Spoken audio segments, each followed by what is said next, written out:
Samektaning para kadang wiranem caos pasugatan angka sepisan wangsul dateng para kadang pangidung lumantar jose musik campursari Mas Gilang Borong monggo.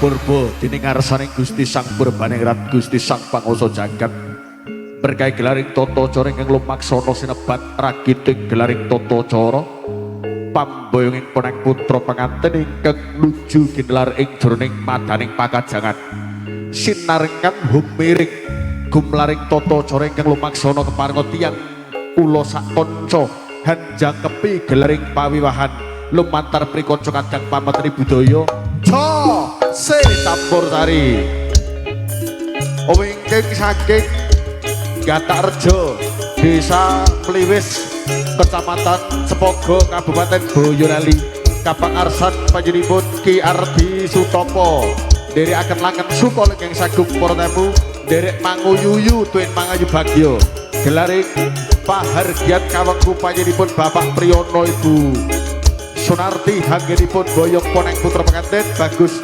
Arifin Hanafi ingkang gaup Nita Wasining Rahayu tuwin nampi besan Bapak Purwanto Ibu Sarmini sowan kula sak kanca jose kalestantunaken bala dhewe multimedia salsa audio sound system tan kantun Tri Seniwati ingkang lumarat lenggeng sagung para tamu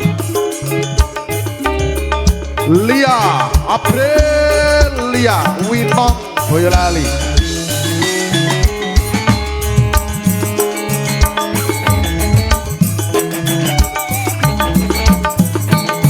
Rita Ratu Tawon Alfel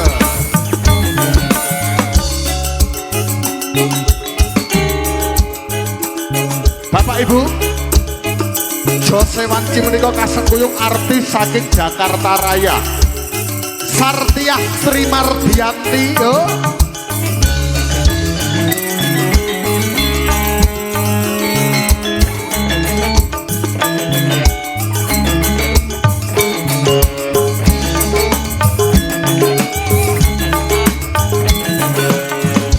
Pulau Kilang Sanjaya saking Sleman Kayu jangan raya menjeleng biasa kubur tamu wilujeng nabi godhek kula sak kanca para kanca kadang pametri budaya kanthi sesanti harum kuncaraning bangsa dumunung luhuring budaya sapa kang tetek-tekun ing kono bakal katekan apa kang dadi sedyane sura sudira jane kang rat subrasta sekaping welas Dharma Suti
kula sak kanca lumantar kadang Pak Menteri Budaya Jose Campursari para lenggah ben para rawuh wilujeng lenggah Kandi Mardika suwawi nampi kula sak kanca kadang-kadang ngaturaken langan suka hingga pedhing pahargyan artis papan atas badhe katuraken rumiyin Sartiah Sri Mardianti yo sar maju.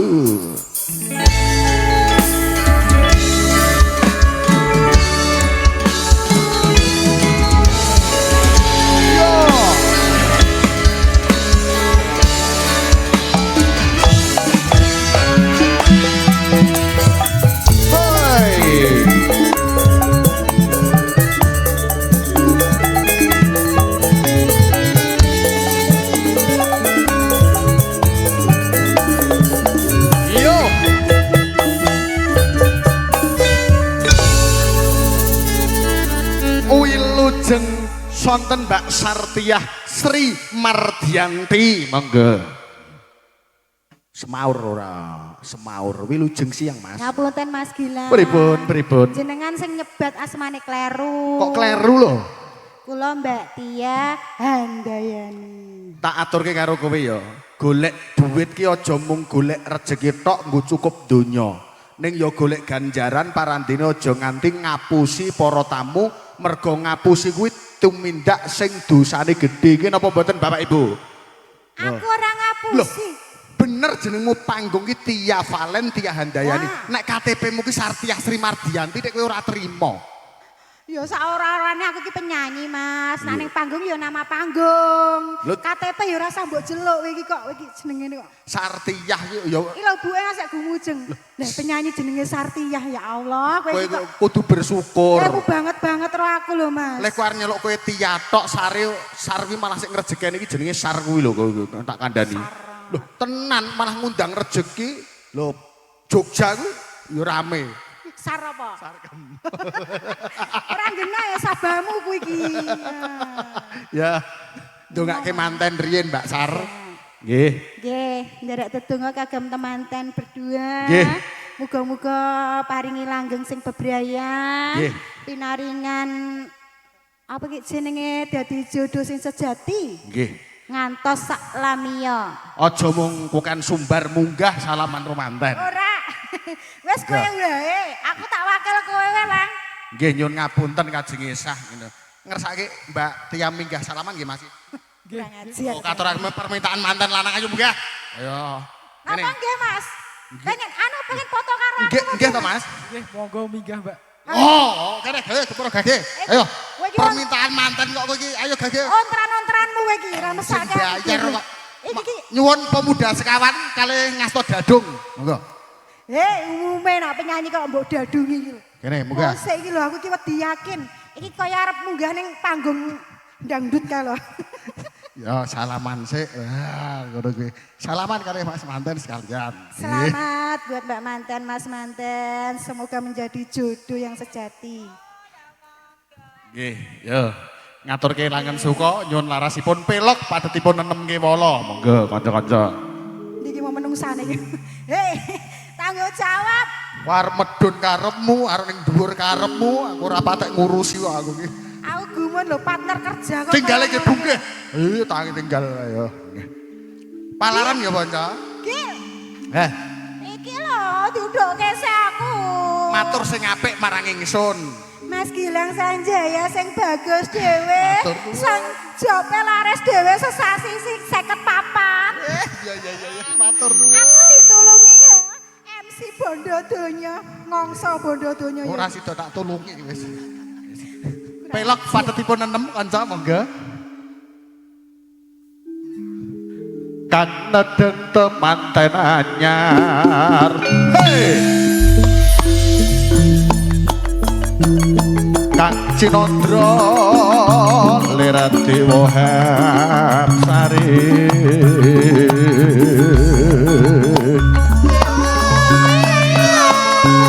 Gandeng renteng runtang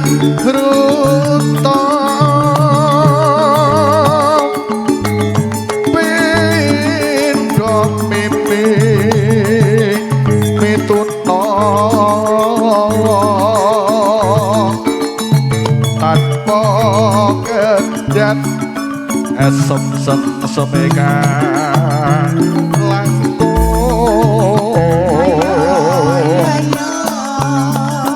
kambuh ketaman asmara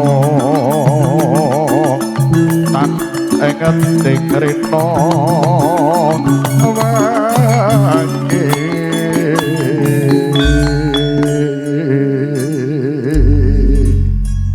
wonten awala ingkang tumibawa tering mangkon Diwaca dhisik. saking Mas Sutrisno Oke. kagem Sinoman tetep semangat.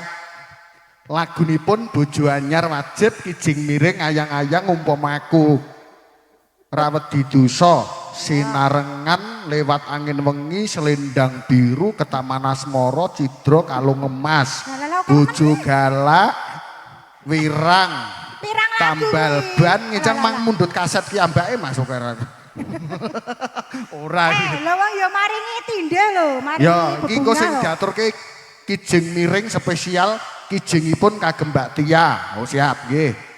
Endi? Tulisane iki lho. Kijing miring spesial kagem Mbak Tia. Oh, burine enek no. Piye? Kagem Mbak Tia kon nggo ngebruki MC-ne. Nggih, mangke diaturke sawiji mboko sawiji Rp200.000 matur nuwun. Tau didit 200 ora ndopet. Ya tahu to umume Tahu wae. duwe urung? Tahu. Ya aku rong tahun duwe dadak gimbal dhewe. Ya diaturke monggo.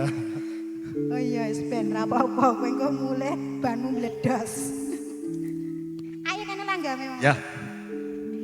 Jaga ngamanten hiburane campur sari tamu agen beber tumagi barki para tamu busana baniku warani nganti koyo ing mandeng taman sari Temantene Cinandra endang waratna putri ratih kakung pindha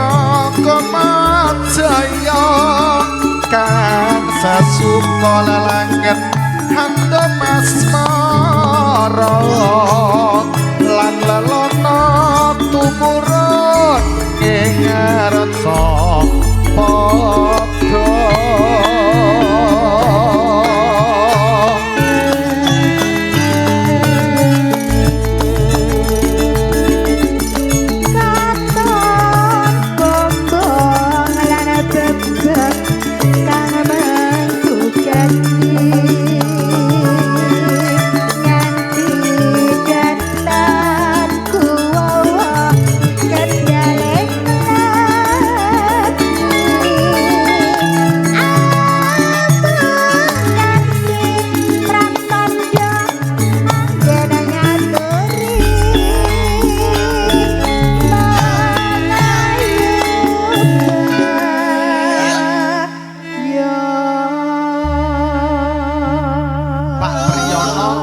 kagungan dalem. Mriyo keperanan kali suwantenipun Mbak Tia. Alhamdulillah, Mas. Iki kanggo hadiah kowe engko kon nginep ana kene 3 dina. Ora entuk bali saking senenge panjenenganipun. Anu, kon nginep ning kene maksudnya kan apa? Ya kon nginep ning kene dipenakke ning kene kon ning kene pokoke. Dibayar? Ya dibayar. Ya, dicepake papan turu sing adem ayem khusus nggo kolam renang gelem ora? Ana kolam renange gelem. Ya gelem ora. Gelem. Sor kene iki kene blumbang lho, sekali nyemplung ngono. Tak kira kene hotel kene lho cerak-cerak enek AC-ne ngono kok. Kok ning kono iki lho umume. Lah kowe gelem ora? Mang. Kowe iki kok lek karo aku sia-sia. Kowe aja kaya ngono. Urusan pribadi. Ning panggung ya aja mbok go ning panggung. Ngenten lho Pak Bu, niki Mas Gilang niku ajenge seneng kula ning kula tampik. Piye? Omonganmu piye? Kowe seneng aku nek tampik. Aku ki harus sadar diri kok ya. Aku ki ra sida entuk kowe iki pang bersyukur kok ya. Lah kok bersyukur lho ngapa lho? Lah aku kaya ngene kok itu kaya ngono. Loh, aku wong ra duwe, kowe wong ra duwe. Aku nek ro kowe ora ndeder kere arepan. Oh lah iya. Malah bersyukur aku. Padha kerene ya. Iya. Lah saiki kowe golek wong sugih ya bojomu sugih, ayu. Nek ya kuwi. Apa? Rondo anak siji. Ora sugih. Ketimbang ngopeni kowe prawaning marah. Rondo bekas anak siji meneh. 2025 lek beli 1 gratis 3 kok. Iya. Beli 1 gratis 1. Ora marah. Oh iya Deng, beli 1 gratis. 3. Ya anakmu telu ya. Iya ora masalah. Ya iya. Ngono kuwi jenenge bojoku jujur nyun pirsa Pak MC. Jujur para piye? tamu loh. Jeneng era keterbukaan toh dirabekke Anda menikah dengan janda anak 1 ora masalah halal nggih napa mboten Bu? Ketimbang bojomu entuk kowe iki kecelek lho ya. Kok kecelek piye lho? Malam pertama bar resepsi bojomu WA aku kok. WA piye? Wah mending kowe lang entuk rondo anak siji. Mending ngono kuwi ketimbang aku walah entuk Tia sak apes-apesku. Kok iso? Lah statusnya perawan rasane rondo. Ha. Tenan po ora Gil? Tenan. Lah kok bojoku meneng ae iki. Lah roke pekewo. Kowe kok aja ngono kuwi. Yo. Ayo kowe no iki. Kang samyong ra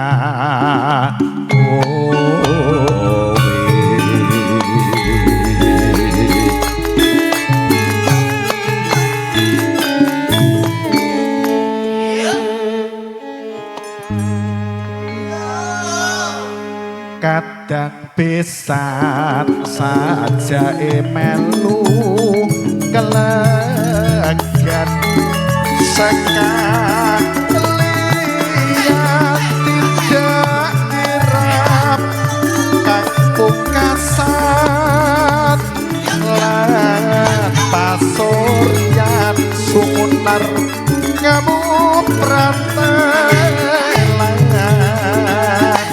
pawiwahan gawe sesep kasep bayadan.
kandha masmara kang lelana tumurun mring maraca padha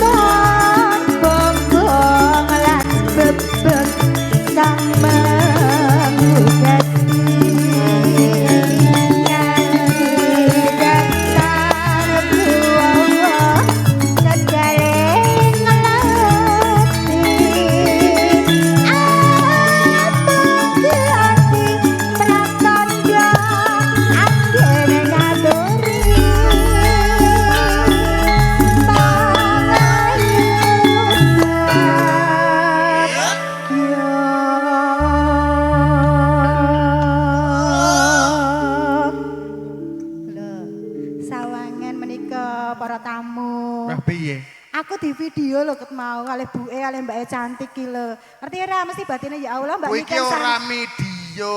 Media ya, Mbak. Mbake kuwi iki lagi nyawang gambar bagor terus langsung ngematke kowe ngene kok padha ngono lho. Kok pede muramu. Mbak iki mau mesti ngene batine ya Allah Mbake kaya Niken Salindri ya. Kaya sapa? Niken Salindri. Kuwi sing kandha sapa? Ya perasaanku ngono lho. Oh, kur perasaanmu tok. Nah, yang mana ta, Mbak? Nggih, mboten lho. Lah. Kuwi rung anak kuwi lho. Lho, Mbak iku lho. Lah ya piye lah wong kowe muni nggih ro Mbak kowe mendelik kok kowe. Ya jelas wedi kowe ngerti apa ora? Kowe iki kaya udu kaya Niken Salindri. Lah apa? Kae lho sing digandulke mabul dhuwur kae lho. Kae. Kae iki Doraemon. Umume ae iki. Kang Samyanggra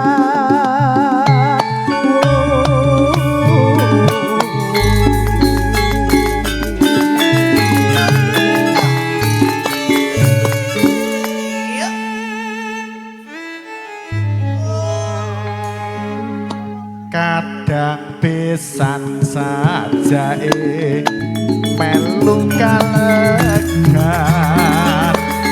sekalian tindak kirap kang pungkasan lan pasuryan sumunar ngampratelan pawibahan gawe sesep kasebat.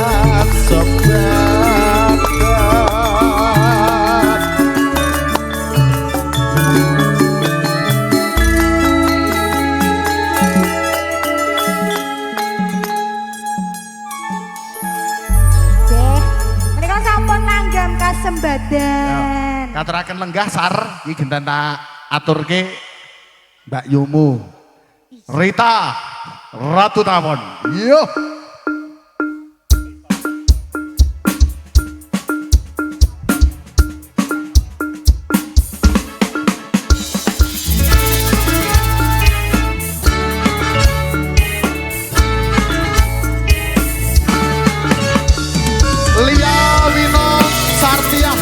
Yang di Sisanyo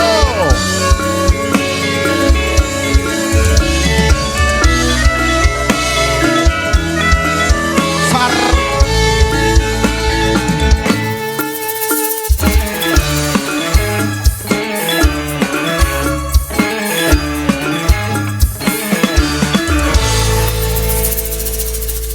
Iki piye aku bar ngadeg kok mbok kon ngadeg meneh lho. aku ngenai kesempatan gue ngombe tok terus tak kon ngadeg. Ya, nehmu kaya Iki ngono karo kancane. Panyuwunan 200.000 lagu sing spesial agem Mbak Tia. Wong arti spesial ki kok wong ora melu nyanyi iki lho. Berarti iki khususan ala Ruki Mbak Tia. Khusus penyanyi Khususon. Umume ayu. Mbak Tia. Kijing miring, Bos. Nggih. Yo, Nggih. rada maju kijinge kono, kowe. Ayo. Apa?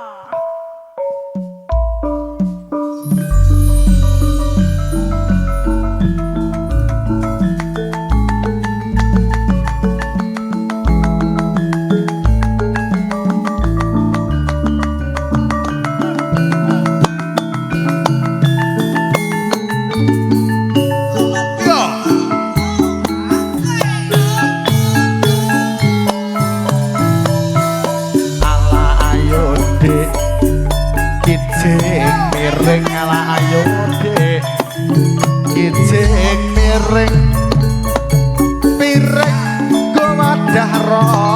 kijing miring dilekasi alayode kijing miring alayode kijing miring nek dalan muka pari sing parian para penyanyi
Pak Priyono. Pak Priyono? Nggih. Oh, ya, ya. Kowe sik to? Ya kowe kuwi wong aku akon kowe kok. Ya, nyang Solo kena, nyang Ayujo kena, terserah. Monggo tur kudu tuku lho. Ya. Ah iya. Ya. Menyang Solo tuku nangka muga Pak Priyono bagya mulya.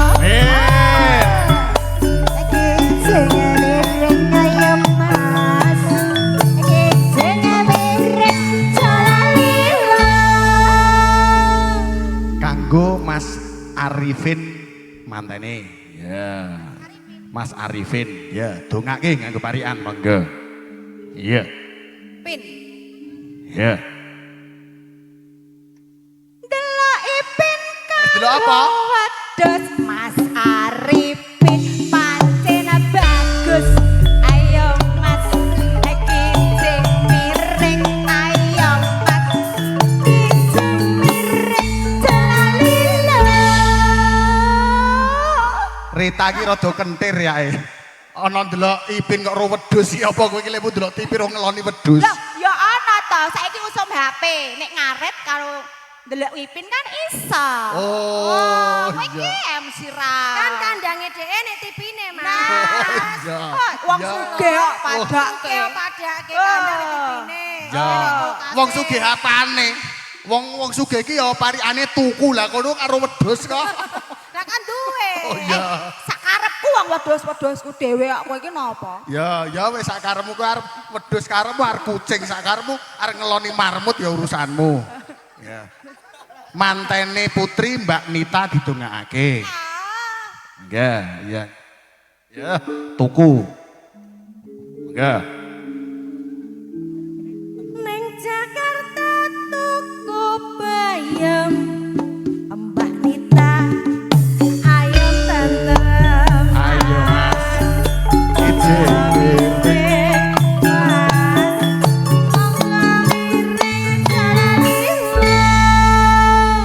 Rampung, Bos. Jatuh. Ora esak, ora adil no. Saiki kowe genti, gage. Ibu. Apa? iki? Ibu Sik, siapa? Sik, mau kan Pak Purwanto, Ibu Sarmini. Ibu Sarmini. Sarmini. Ayo. Ayo mancar no. Coba. Coba. Pak Purwanto. Lho ya gampang no Bu Sarmini Pak Purwanto wis kok. Lho. Kapan? Terus Ya iki tak nganu tak gawe sari mie campur kluweh mugi Bu Sarmini meteng malih. Ya iso kok aku lho apa kok. anak iki nggawa rezeki lho. Kowe iki aja ngepal sing gawe urip lho. Anak iki nggawa rezeki. Ya, Lho, iya. umpama estu siap berapa betul, Bu? Saya didongake meteng ki mantene Mbak Nita. Kok oke. ora embokne iki lho iki Jen. Kleru to. Wah. Apa ibu aja cantik masih muda. Oh ya yen ngono kleru. Liyane. Tuku sari mie campur kluweh. Ya. Ngono ta? Muga Bu Sarmi ni rezekine linuweh. Ngono kan ya iso lho.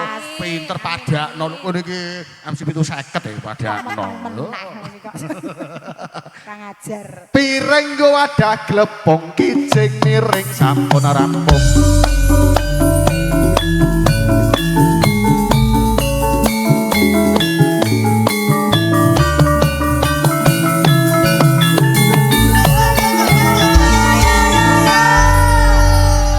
Panyuwunan wonten Kembang Rawi mengki diaturke ayang-ayang lewung saking kagungan Gati diaturke siji pokok siji. Monggo katuraken kadang pambiwara.